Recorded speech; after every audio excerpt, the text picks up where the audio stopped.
Во Тирана на мала врата формирана голема Албанија. Под овој наслов Б92 пишува за новоформираната Унија на албански општини во регионот, во која влегуваат Тирана, Приштина, Тетово, Улцин и Прешево. Како што пренесуваат медиумите, договорот за соработка го потпишале градоначалниците на 5 главни градови по повод одбележувањето на независноста на Албанија и денот на албанското знаме.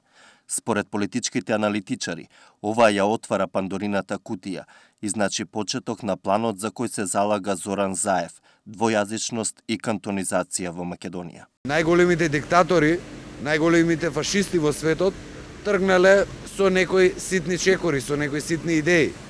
Они срамежливо сега во нивната изборна програма предвидуваат децентрализација, но со самото тоа оние вреѓаат интелигенцијата на македонецот и не сметаат нас, она што го говорат константно, дека сме ние стока, дека сме ние цепаници, дека ние сме небањати со грди лица и дека ние не ја разбираме политиката и позадината на она кое што не само што го пишуваат, туку повеќе нивниот лидер секојдневно и на сите негови собери, телевизиски настапи, поготово ако се работи за албанска телевизија или настап пред албански електорат, без задршка го говори, тоа е дека тие луѓе замислуваат држава која што ќе биде бинационална, ќе биде двојазична, ќе биде поделена. Лидерот на опозицијата Зоран Заев пред неколку недели во Швајцарија најави дека треба да се надгради рамковниот договор и да се отвори прашањето за воведување на двојазичност и кантонизација во државата по урнекот на Швајцарија.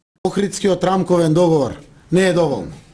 Мора да одиме преку Охридскиот рамковен договор. Оти тоа е рамка некоја.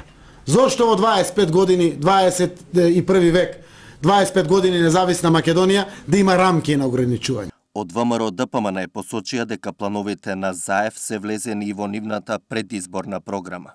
СДСМ предвидува реорганизација на локалната самоуправа или како што самите наведуваат на страна 164.